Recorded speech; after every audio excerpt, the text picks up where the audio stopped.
દાંતા તાલુકામાં દેવકાલના સમયનું પૌરાણિક શિવ મંદિર લોકોએ ધનની લાલચમાં મંદિર અને શિવલિંગને ખંડિત કર્યું હતું। ગ્રામવાસી ફરી એકવાર ભવ્ય મંદિરનું નિર્માણ કરવા ઈચ્છી રહ્યા છે। અરવલ્લીની ગિરિમાળાઓમાં આવેલો દાંતા તાલુકો એક અંતરિયાળ વિસ્તાર હોવાના સાથે આદિવાસી બહુસંખ્યક ધરાવતો વિસ્તાર છે। દાંતા તાલુકામાં સુપ્રસિદ્ધ યાત્રાધામ અંબાજીનું વિશ્વવિખ્યાત મંદિર પણ આવેલું છે, તો સાથે સાથે દાંતા તાલુકામાં અનેકો પૌરાણિક મંદિરો પણ આવેલા છે। દાંતાથી 10 કિલોમીટરના અંતરાળે આવેલું છે ચોરી ગામ, જ્યાં એક પૌરાણિક શિવ મંદિર આવેલું છે। ચોરી ગામના લોકો દ્વારા આ મંદિર દેવકાળથી સ્થાપિત કરેલું છે તેવું જણાવી રહ્યા છે।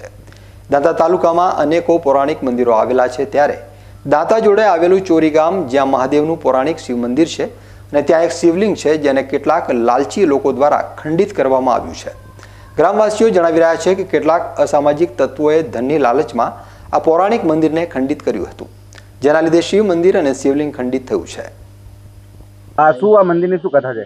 આ મંદિરની કથા એવી છે કે દેવો વખતથી આ મંદિર હોય એવું પૌરાણિક અમારા ગામના લોકો કહી રહ્યા છે કે આ દેવો વખતથી મંદિર આવેલું છે અને સાચવવું જોઈએ અને આ કરવું જોઈએ। બાજુમાં વાવ છે, એવી રીતે પાણી છે, સરસ્વતી નદી અહીંયાથી જ જાય છે। અહીંયા લોકો ધર્મ અને આસ્થાને સાથે જોડાયેલા હોય। વૈશાખ મહિનામાં આદિવાસી સમાજનો એક પ્રસંગ આવતો હોય, કોઈ ફૂલ તારવાના હાથે કે બધું જ પૂજાપાઠ કરવાનો હોય, તો એ લગભગ વૈશાખ મહિનામાં અહીં આવીને એ કરતા હોય છે। પરંતુ અત્યારે પાણીના અભાવના લીધે ચેકડેમ બાંધેલો છે, અત્યારે પાણી ઓછું થઈ ગયું એટલે અહીંયા આવવાનું મહત્વની જગ્યાએ કોટેશ્વર જાય છે। પણ આ મંદિરનું ફરી નિર્માણ જો કરવામાં આવશે તો અહીંયા 100% લોકો ફરીથી જેમ પહેલા આવતા તે રીતે ચાલુ થશે। અહીંયા અવશેષો મળવાની વાત છે કે કેટલા પ્રમાણમાં અવશેષો મળ્યા છે? અવશેષો મળવાની વાત છે તો અહીંયા મૂર્તિઓ હતી, પુષ્કળ પ્રમાણમાં મળી। જે પથ્થરો અહીંયા અત્યારે તમે દેખી રહ્યા છો બધી જગ્યાએ, એ પથ્થરો પણ છે, એના ઉપર ચિત્રો દોરેલા છે, બધું લખેલું છે, જે લખવાનું હતું એ પણ એ પથ્થરો અને જે મૂર્તિઓ હતું એ પણ મૂર્તિઓ અને પથ્થરો અહીંથી ચોરાઈ ગયેલ છે।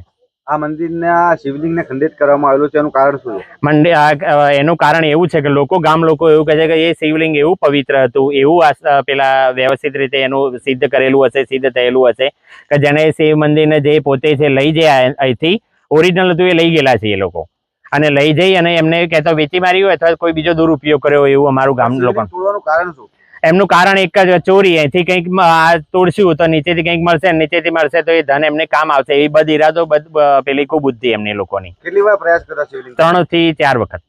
દાંતાના અંતરિયાળ વિસ્તારમાં આવેલું ચોરી ગામ, જ્યાં પૌરાણિક શિવ મંદિર આવેલું છે, તે શિવ મંદિર લોક કહેવત અનુસાર દેવકાળથી અહીંયા બિરાજમાન છે।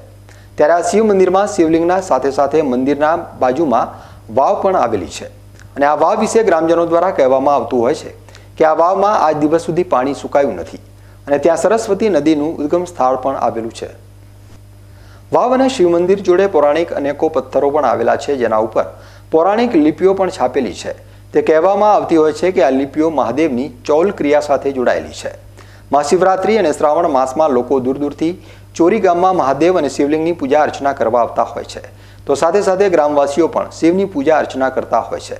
ત્યારે ગ્રામવાસીઓ હવે આ પૌરાણિક શિવ મંદિરને જે દેવકાળથી અહીં બિરાજમાન છે તેમને ભવ્ય રૂપ આપવા માંગી રહ્યા છે અને શિવ મંદિર ઉપર ભવ્ય મંદિર નિર્માણ કરવાની ઈચ્છા રાખી રહ્યા છે। પૌરાણિક કથા ઓનો કહેવાનું થાય કે જૂનું મંદિર છે, ઓના બારથી લોકો આવે છે શ્રાવણ મહિનામાં પૂજા કરવા આવે છે, પછી શિવરાત્રિના ભજનો કરવા આવે છે। એટલે ભજનો કરવા આવે પણ આ બધું તોડફાડ કરી છે લોકો બહારના આવીને, કોઈક માલ હશે, જૂનું મંદિર છે એટલે કોઈક જૂનો ખજાનો હશે, એવી રીતે એ લાલચમાં મંદિર તોડફોડ કરી નાખી છે। શિવલિંગ તોડી નાખ્યું, જે ઉપર સાચું શિવલિંગ તો લઈ જા, આ તો બીજો પથ્થરો મૂકેલો છે। અમે તો કેટલા સમય ત્યાં શિવલિંગ મંદિર જાય? આ તો એટલો તો લગભગ 6-7-8 વર્ષથી કર્યો। પહેલા એમાં જ હતું, આ જૂના પથરા હતા એ આ અંદર ગાલ્યા, અમુક તળાવમાં પેલો પાળ બધી એમાં ગાલ્યા, અને જે જૂના ગળતરી પથરા હતા ને એ લોકો અંદર ગાલી દીધા, બાકીના હતા એ તળાવમાં વધ્યા। તળાવ વધવાથી અમારા સરસ્વતી નદીમાં પાણી રહેતું નહીં। આ પાળ બધી એટલાથી પાણી સુકાઈ જાય, વામો ખાલી રહેશે, નકર 12 માસ હેડતું હોય પાણી, ઉનાળામાં ખૂટતું ના। અહીંયા બે પેલા પથ્થર મૂકવામાં અને ચોરી કહેવામાં? હા, ઓયથી કમસે કમ 50 મીટર દૂર છે પથ્થર। એ આ ગામનું નામ પડ્યું છે, એના એ પથ્થર ચોરી બનાય છે, એ ચોરી ચિતરેલી છે પથ્થર ઉપર, એના લીધે આ ગામનું નામ ચોરી કહેવાનું થાય છે। આ અમારા ઘડિયા લોકો કહે છે કે આ ચોરી ગામ એ કારણથી પડ્યું છે।